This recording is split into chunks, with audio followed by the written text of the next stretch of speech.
பெரியோர்களே, தமிழக மக்கள் நீண்ட நாட்களாக எதிர்பார்த்து கொண்டிருந்த நல்ல நாள் இன்று உதயமாகியிருக்கிறது.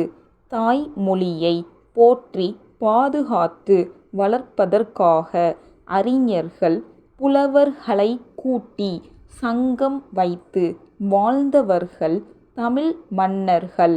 இதைப்போல மொழியையும் அதில் உருவாகும் இலக்கியங்களையும் போற்றுவதற்கு ஒரு அமைப்பைக் கண்ட நாகரிகம் உலகில் எங்கும் இல்லை என்று தான் நான் நினைக்கிறேன்.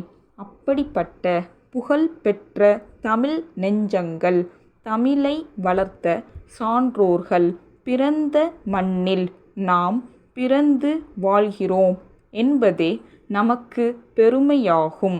வரலாறு காண முடியாத பழமையான மொழியாக இருப்பதால் இறைவனே தலைமையேற்று சங்க தமிழ் வளர்த்ததாக கூறினார்கள் நமது முன்னோர்கள். அவ்வாறு இலக்கிய சிறப்பும் வரலாற்று பெருமையும் கொண்டது நமது தமிழ் மொழி. ஆயிரக்கணக்கான ஆண்டுகளுக்கு முன்பு பாண்டிய மன்னர்கள் நிறுவிய தமிழ் சங்கம் இடையிடையே மறைந்தும் தளர்ந்தும் பிறகு தழைத்தும் வாழ்ந்து வருகிறது. மொழி வளமோ கலை செல்வமோ சிறக்க வேண்டுமானால் அந்த பொறுப்பை அரசு தான் ஏற்றுக்கொள்ள வேண்டும். தனி அமைப்புகள் என்னதான் முயன்றாலும் எதிர்பார்க்கின்ற வளர்ச்சியை நாம் காண முடியாது. இன்றைக்கு தமிழ்நாட்டில் தமிழ் சங்கம் என்ற பெயரில் சில அமைப்புகள் நடைபெற்று வந்தாலும் அவையெல்லாம் வளர்ந்து வரும் உலக நாகரிகத்துக்கு ஈடு கொடுக்கும் வகையில் நமது மொழியை வளப்படுத்துமா என்பது எனது சந்தேகம்.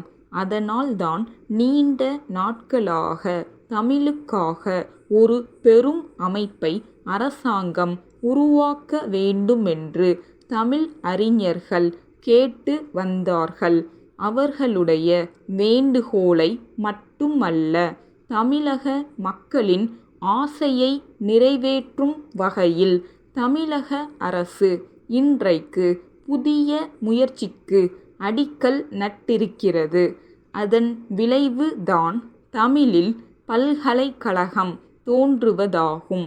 அரசாங்கம் தமிழுக்காக ஒரு பல்கலைக்கழகத்தை உருவாக்குகின்ற நல்ல நாள் இது.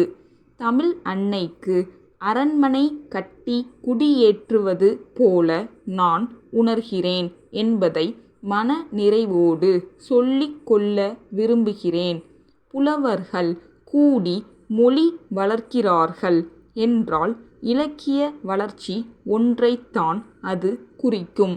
பல்துறை அறிஞர்கள் சேர்ந்து மொழி வளர்ச்சியில் ஈடுபடும்போது தமிழ் மொழியின் வளம் மக்களின் வாழ்க்கை மேம்பாட்டிற்காக பயன்படுமென்பதை நாம் உணர வேண்டும். அத்தகைய பணியில் பல்கலைக்கழகம் தன்னை அர்ப்பணித்து கொள்கிறது என்பதை அறிந்து மகிழ்ச்சியடைகிறேன்.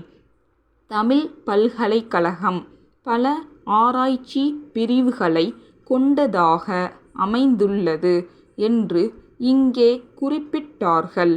சுருக்கமாக சொல்ல வேண்டுமானால் தமிழ் பண்பாட்டு மையமாக இது விளங்குமென்று நம்புகிறேன்.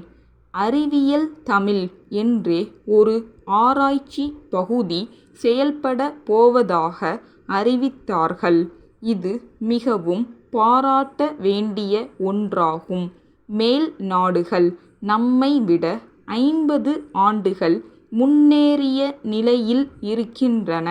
அந்த இடைவெளியை குறைக்க வேண்டுமானால் எதிர்கால சமுதாயம் தமிழிலே அறிவியலை பயில நாம் உதவி செய்ய வேண்டும். அதற்கு இந்த பல்கலைக்கழகம் துணை நிற்குமென்று நம்புகிறேன்.